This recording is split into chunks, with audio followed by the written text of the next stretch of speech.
আমার মতো পাপী বান্দা জগতে আর কেউ নাই। যুবক এমন কোন গুনাহ নাই করে নাই, এলাকার মানুষ তারে রশি দিয়া বাইদা সবাই জঙ্গলে ফালায় দিল, এর মতো খারাপ মানুষ নাই এলাকার থেকে বিতাড়িত। জঙ্গলে যুবকের হাতে পায়ে বেঁধে ফেলে দেওয়ার পর জামানার নবী মুসা আল্লাহ জিজ্ঞেস করলেন, ও মুসা তাড়াতাড়ি যাও, অমুক জঙ্গলের কিনারা এক যুবক আমার ওলি, তাকে তুমি নিজে জানাজা পড়াও, নিজ হাতে দাফন করে কবরে রাখো। মুসা নবী লোকজন নিয়ে দেখে এলাকার যেই মানুষেরা যেই যুবকের খারাপ বলে সন্ত্রাসী হওয়ার কারণে ওই যুবকের হাতে পায়ে রশি দিয়া বেঁধে জংলায় ফালাইলো, আল্লাহ ওহী নাজিল করলেন সেই যুবকের ব্যাপারে, ইনি নাকি আল্লাহর ওলি, এর জানাজা আমি পড়াবো, এর কবরে দাফন করব। আল্লাহর অর্ডার, মুসা নবী তার জানাজা পড়ালেন, দাফন করলেন।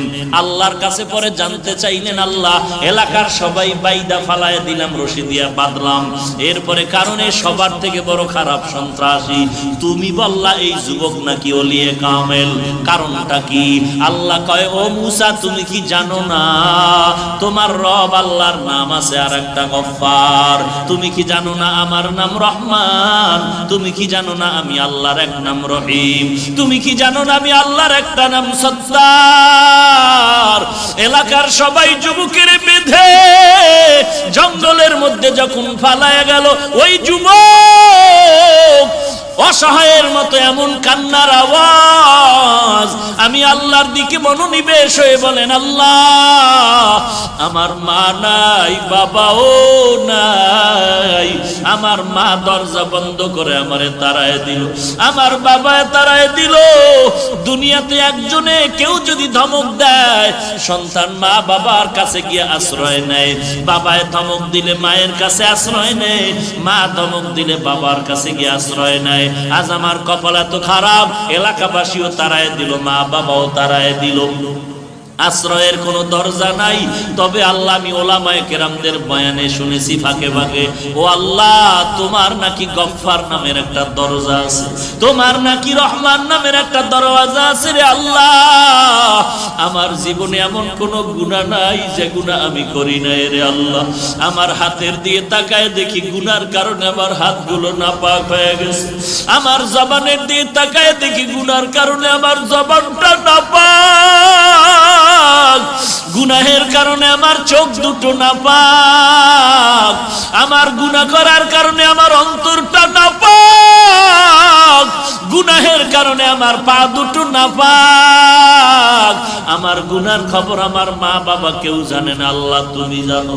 আমার মায়ে জানলে লাথি মেরে তাড়ায় দিত। ও আল্লাহ তুমি আমার গুনার খবর জানার পরেও রাগ করিয়া পানি বন্ধ করো নাই, সূর্যের আলো বন্ধ করো নাই, ও আল্লাহ বাতাস বন্ধ করো নাই। ঘুমের ঘরে কত মানুষ মানুষের মেরে ফেলে অন্যায় করার কারণে, স্বার্থের টানে। ও আল্লাহ আমি এত বড় বড় গুনাহ করছি, তুমি আমারে ঘুমের ঘরেও মারিয়া ফালাও নাই, তুমি দয়া করে যেহেতু বাঁচায় রাখছো আজকে ক্ষমা চাইতেছি। ও আল্লাহ তোমার দরওয়াজা ছাড়া আর কোনো দরওয়াজা নাই। আল্লাহ জীবনে আর গুনাহ করব না, তওবা করলাম, আর জীবনে গুনাহের পথে যাব না, নামাজ ছাড়বো না, বেপরদায় চলবো না রে আল্লাহ। ও আল্লাহ তুমি রহমান নামের বরকতে মাফ করে দাও। কত বড় বড় বড় বড় বেঈমানকেও তো তুমি মাফ করেছো। ও আল্লাহ আমি তো তোমার আদরের নবীর উম্মত, যেই নবী উম্মতের জন্য এখনো কাঁদেন। হাসরের ময়দানে সবাই নবীরা নিজের জন্য পাগল পারা হয় কাঁদে, কিন্তু রাহমাতুল লিল আলামিন উম্মতের চিন্তায় বিভোর। ওই নবীর উম্মত হয়ে তোমার দরবারে ক্ষমা চাই, মাফ করে দাও। আর নামাজ ছাড়বো না, আর বেপরদায় চলবো না, মা বাবাকে কষ্ট দিব না, আলেম ওলামাদের বিরোধিতা করিয়া নিজের আমল নামায় কবিরা গুনাহ জমা করব না, গীবত শিকায়াত করে গুনাহ করব না, সহিভাবে কোরআন পড়ব, আল্লাহ ওয়ালাদের কথা মতে জীবনটারে আমলের লাইনে গড়ব, নবীর সুন্নাত অনুযায়ী চলবো। ও আল্লাহ তুমি আমাকে মাফ করে দাও।